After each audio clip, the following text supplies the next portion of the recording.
Hi, I'm Ted. I'm Hateful Darkblack on the forums, and today I want to talk with you about the Master, Terra. She is a dual-faction Outcast and Resurrectionist model, which means that depending on her faction, she has different choices of crew. However, I'm just today going to be talking about her core crew, which she can take in the Outcast faction, and with an upgrade, either on her or Karina, she can take from the Resurrectionist faction as well. There's a model I won't be talking about, which is the Scion of the Void, which is a henchman designed to work with her that is still in beta right now. So with that said, I'm going to move on and talk about Terra, Herald of the Oblivion. Despite the name Herald of the Oblivion, she's not really a destroying kind of model. She's more of a time-manipulating kind of model. She is not that great at defenses. She's got a defense against shooting attacks, which is that she has a hole in her chest that bullets will pass through. She's also missing her heart, which helps against casting attacks. Her own attacks are only so-so.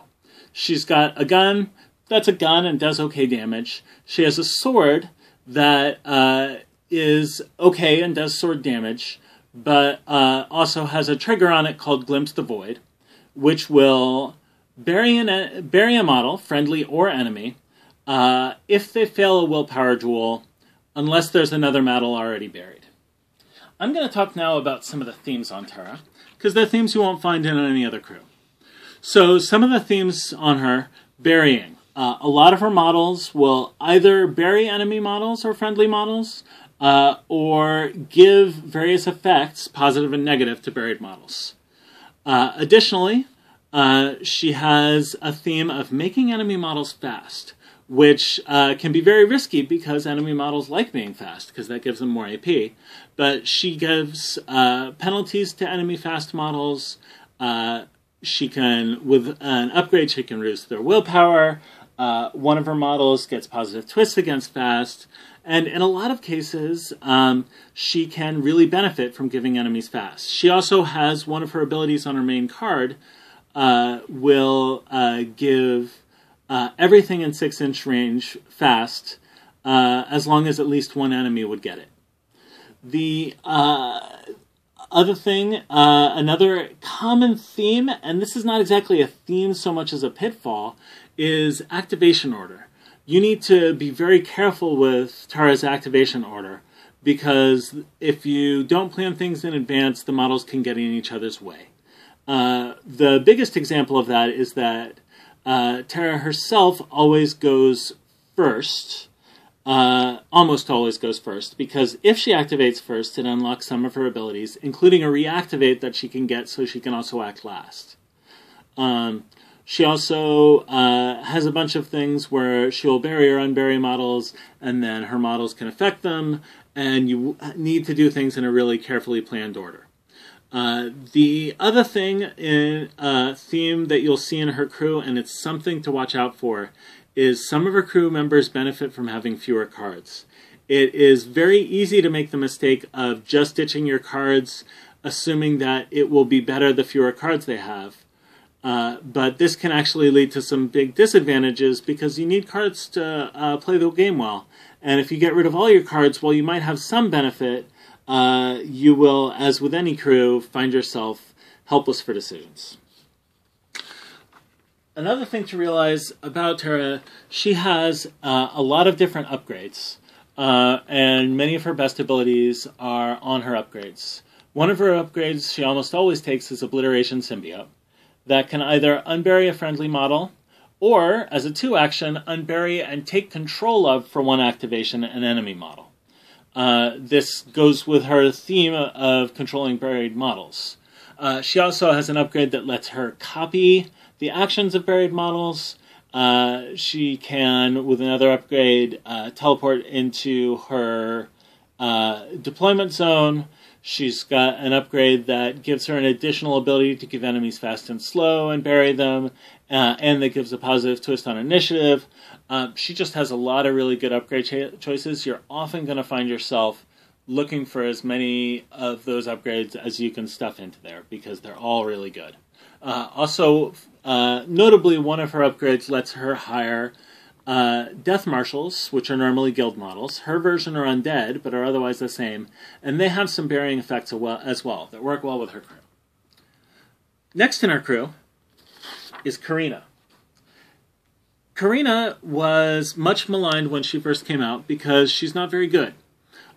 She's got a really, really weak melee attack that can surprise opponents by having a bash in the head with a rock trigger that will instantly kill a model if it doesn't discard 2 cards or 2 soul stones. But usually it's an attack that's almost worth ignoring. She has a gun that's okay.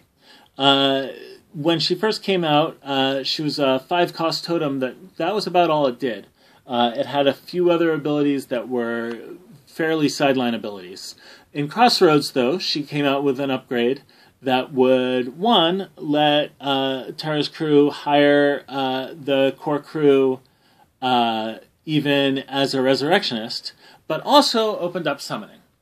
Her summoning mechanic is a little different, so I'm going to talk about it on its own sheet of paper. Karina is a totem that gets some powerful summoning, but it requires a little backup from the rest of the crew sometimes. As a 0 action with a high crow, she can summon a minion horror model. And that's going to mean either a guild autopsy, a Cruelligan, a drowned, a punk zombie, or one of the Iron Zombie students. So she does that, and it arrives within 6 inches. And it doesn't have slow, so it has its full offensive potential on the very first turn it comes out. However, after its first turn ends, it gets buried, slowed, and takes half damage, which could even kill it. If it doesn't kill it, it's left buried in the buried area, which can be a problem because she can't summon again while there is any buried horror in play.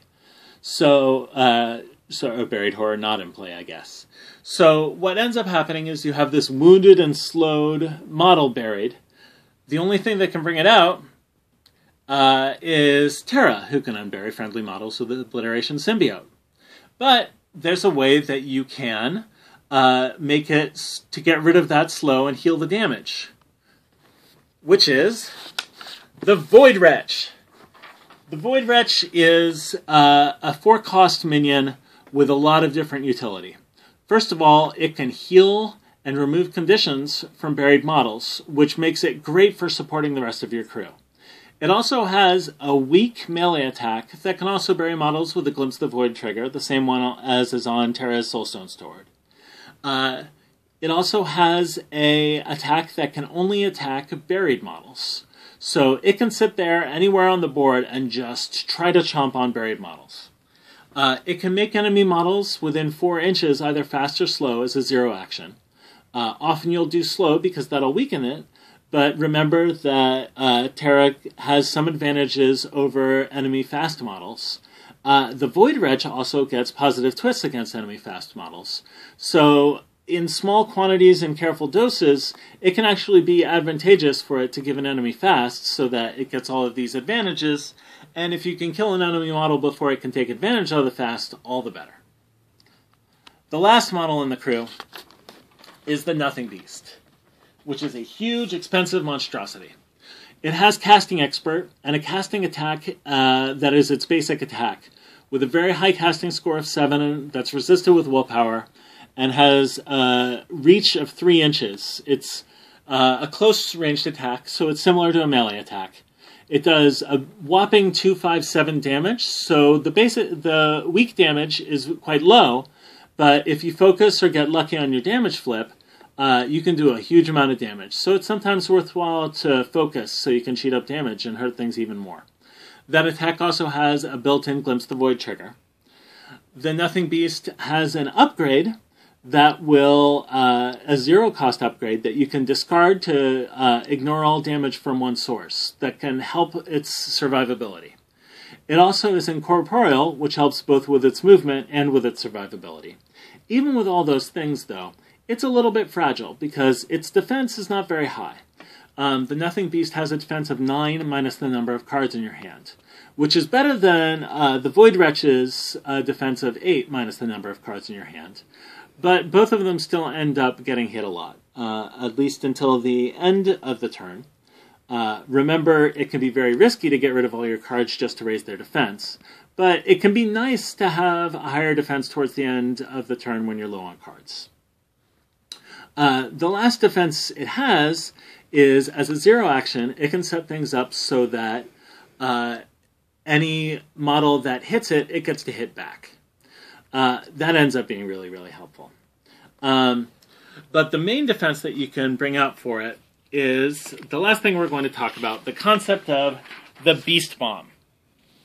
And the Beast Bomb combines some of the abilities that Tara has into a useful combination. So how a Beast Bomb works is this. Let's say you start with Tara and a Nothing Beast. Tara, with one of her abilities, either the Soulstone Sword or her ability to give fast and bury a model by doing it 1 damage, buries the Nothing Beast, finishes her turn, moves into possession. All the rest of your crew goes. Then Tara moves up some more and uses her action from the Obliteration Symbiote upgrade to unbury the Nothing Beast somewhere in position, somewhere on the board. This is a great way to get a very big, powerful unit into position and surprise an opponent who isn't expecting it. On the next turn, if you go first, which you often will because Tara can get bonuses to initiative, Tara can bury it again to keep it safe. This way you can deploy a relatively fragile model, the Nothing Beast, with a lot of offensive potential, then remove it again to keep it safe. This is a tactic you could also use with other models. Often people talk about using it with Killjoy. Sometimes people talk about using it with Bishop. There's a lot of models you can use it with.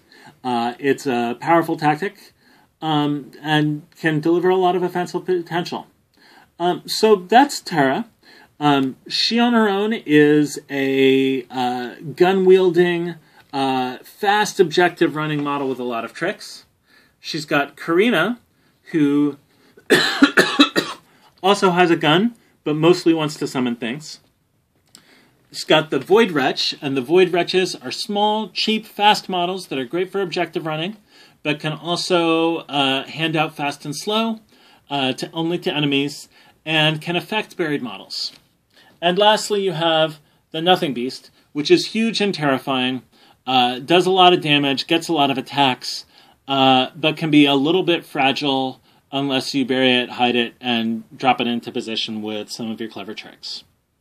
Hope you found this information useful, and have a great day. Thanks.